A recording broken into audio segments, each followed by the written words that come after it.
Assalamualaikum warahmatullahi wabarakatuh. Alhamdulillahirabbil alamin wassalatu wassalamu ala asrofil anbiya wal mursalin Sayyidina Maulana Muhammadin amma ba'du. Pemirsa yang dirahmati Allah Subhanahu wa taala,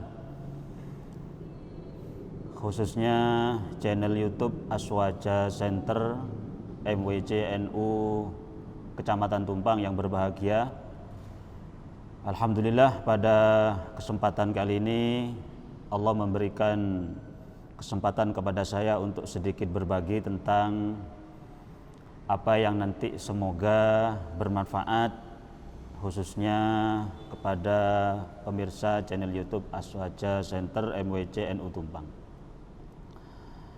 Pemirsa yang dirahmati Allah Subhanahu wa taala, materi yang akan kami bahas pada kesempatan kali ini adalah tentang pendidikan keagamaan.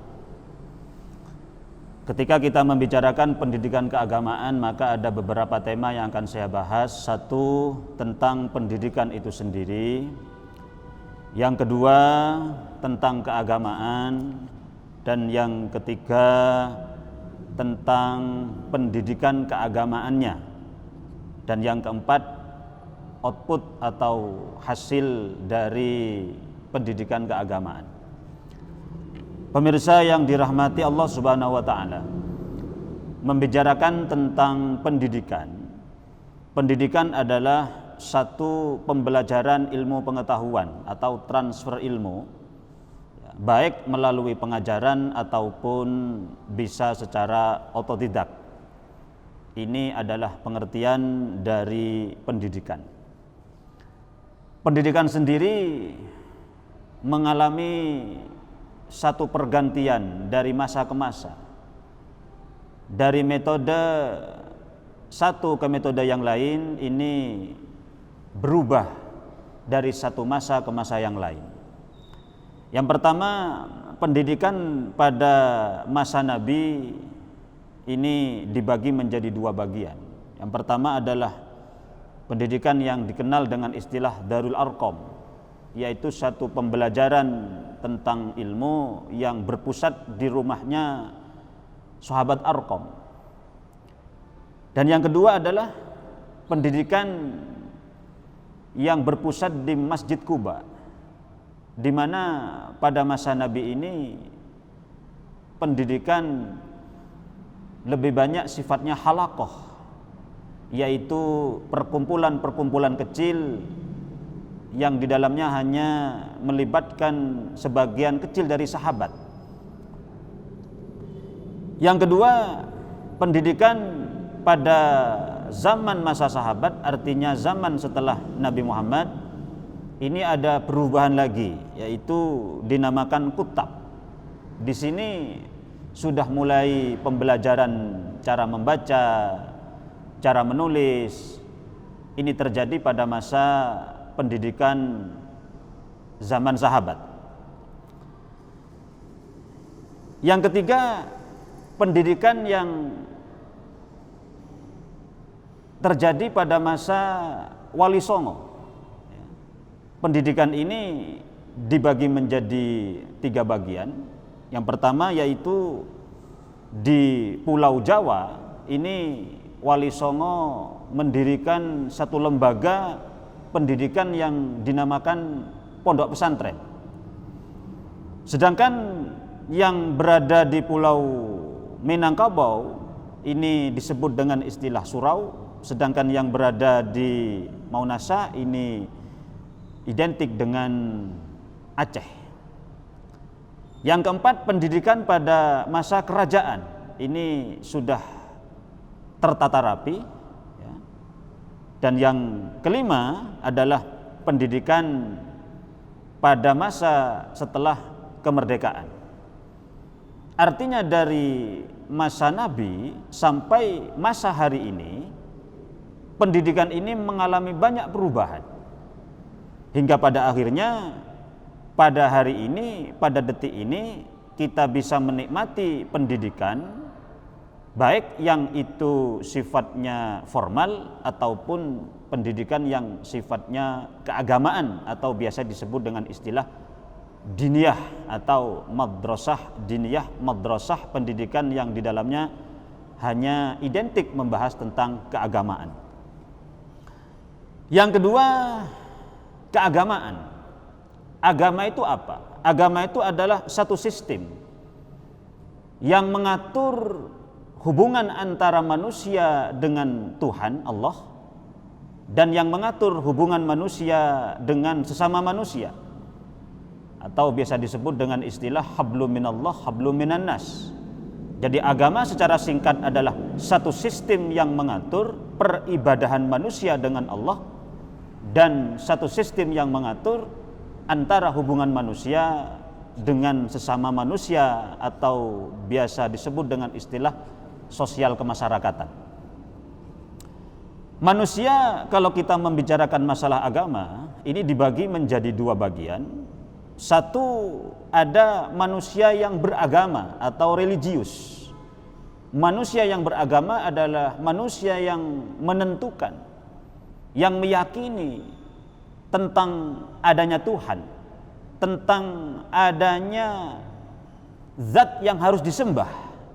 Ini adalah manusia yang beragama atau disebut dengan istilah religius. Yang kedua, manusia yang tidak beragama atau biasa disebut dengan adalah ateisme.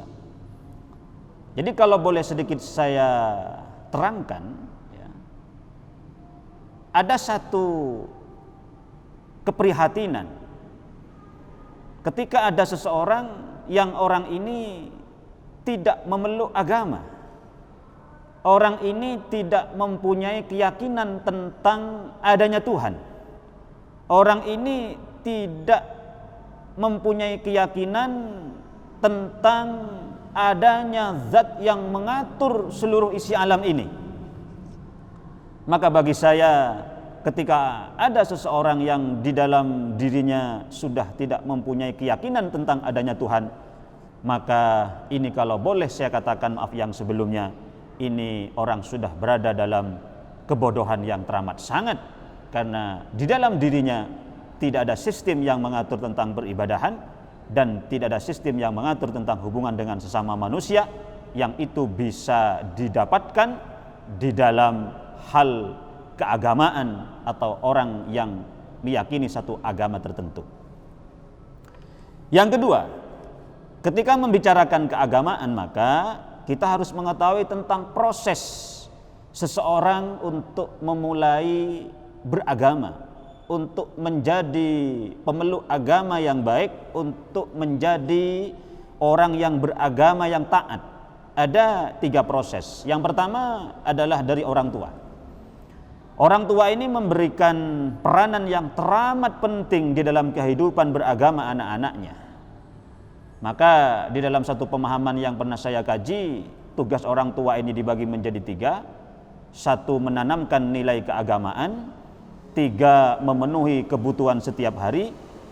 2, dan yang ketiga, menanamkan nilai-nilai sosial kemasyarakatan.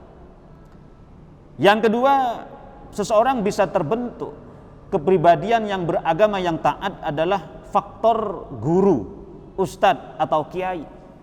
Ini tidak bisa terelakkan, ya, sebagaimana yang pernah disampaikan oleh Imam Al-Ghazali dalam kitab Ihya, bahwa seseorang yang beragama, mempelajari satu agama, tapi tidak ada orang yang menuntun, maka ini dikhawatirkan nanti yang menjadi guru adalah setan.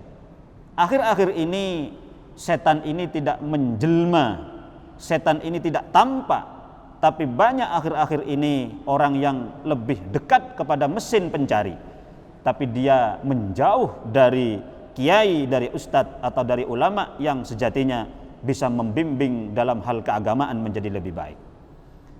Yang ketiga, faktor yang bisa membentuk keagamaan manusia untuk menjadi baik adalah lingkungan. Lingkungan ini disadari atau tidak, sangat besar sekali dampaknya. Tidak ada jaminan bahwa seseorang yang dilahirkan dari keluarga yang agamis, ketika dia salah dalam memilih lingkungan, maka nanti ini akan berbahaya. Atau sebaliknya, seseorang yang dilahirkan dari keluarga yang non-agamis, biasa-biasa saja dalam keagamaan tiap hari dalam keluarga itu, tapi dia berada di lingkungan yang baik, dia berada di lingkungan yang bisa membimbingnya untuk menjadi pemeluk agama yang taat. Oleh karena itu maka ketiga-tiganya ini, orang tua, ustadz, guru, kiai, dan lingkungan memberikan dampak yang luar biasa terhadap seseorang di dalam hal keagamaannya. Yang selanjutnya, ketika digabung antara pendidikan dan keagamaan, maka ditinjau dari Al-Quran ada banyak ayat yang menjelaskan tentang pentingnya pendidikan. Tidak perlu saya sebutkan dalam pertemuan kali ini karena keterbatasan waktu.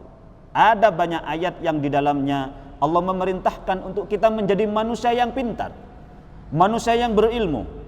Dan ini baru bisa kita penuhi kalau memang kita harus melalui proses-proses pendidikan yang benar. Ditinjau dari hadis juga sangat banyak sekali yang berhubungan dengan pendidikan. Utlubul ilmah walau bisin, man salaka tariqan yaltamisu fi ilman sahhalallahu lahu tariqan ilal jannah. Ini salah satu hadis yang menjelaskan tentang pentingnya pendidikan. Sedangkan masalah keagamaan dalam Al-Quran dan hadis juga sangat banyak sekali perintah. Ada satu ayat yang menarik untuk saya kaji pada pertemuan kali ini. Bismillahirrahmanirrahim. Thumma ja'alnaka ala syari'atin minal amri fattabi'ha wa la tattabi' ahwa'al ladzina la ya'lamun. Yang intinya kurang lebih artinya adalah Allah telah membuat satu aturan, satu syariat, satu tatanan yang mengatur tentang kehidupan manusia di dalam hal beribadah kepada Allah. Oleh karena itu, fala tattabi ahwa alladzina la ya'lamun.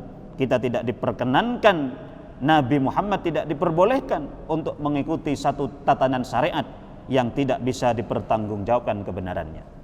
Keagamaan kalau disinggung dari sudut hadis, ada hadis yang sangat penting untuk kita kaji. Hadis ini kurang lebih berbunyi, inna hadzal ilmah ad-din fanzuruna amman ta'khuduna dinakum. Bahwa ilmu yang kita dapatkan ini nanti akan menjadi satu agama bagi kita semua. Oleh karena itu Nabi memberikan satu lampu merah, satu warning, satu peringatan agar kita berhati-hati dari mana kita mendapatkan ilmu itu. Dalam hadis lain Nabi pernah bersabda bahwa la yazalu ummati bi khairin, umatku akan selalu berada di dalam kebaikan, ma akhadhu al ilmah an akabirihim, selama umatku masih mau memegang ilmu dari para ulamanya. Oleh karena itu tinjauan pendidikan keagamaan dilihat dari sejarah, dilihat dari definisi, dilihat dari pengertian, dilihat dari kriteria yang sudah saya sampaikan tadi, bahkan ditinjau langsung dari Al-Quran dan hadis. Maka selayaknya kita sebagai manusia memang harus dan tidak boleh tidak di dalam kehidupan kita harus ada pendidikan yang di dalamnya mengajarkan tentang keagamaan. Pemirsa yang dirahmati Allah Subhanahu wa taala, ada sebagian yang mengatakan bahwa agama itu tidak penting untuk dipelajari di bangku sekolah. Bahkan ada info, sekalipun ini masih belum bisa dipastikan, tahun 2040 kalau tidak salah, ini nanti agama sudah tidak lagi dimasukkan di dalam pembelajaran yang ada di sekolah formal. Kabar ini sangat memprihatinkan karena diakui atau tidak, yang menjadikan manusia ini bisa bergerak, yang menjadikan manusia ini tingkah lakunya bisa terkontrol, ini tidak lain dan tidak bukan adalah memang faktor keagamaannya. Sehingga kalau boleh saya kesimpulkan pada kesempatan kali ini, marilah mumpung masih ada kesempatan di bulan suci Ramadan ini, kita berusaha untuk memperkaya ilmu, baik melalui madrasah, baik melalui pondok pesantren, baik melalui pendidikan formal yang di dalamnya mengajarkan tentang pentingnya nilai-nilai keagamaan. Karena hanya dengan itu kita akan menjadi manusia yang insya Allah manusia yang berguna, manusia yang bermanfaat di dunia, terlebih nanti akan menjadi manusia yang diridhai Allah Subhanahu wa taala kelak di dalam surga Allah Subhanahu wa taala. Terima kasih. Hanya ini yang dapat saya sampaikan. Kurang lebihnya mohon maaf. Saya akhiri. Assalamualaikum warahmatullahi wabarakatuh.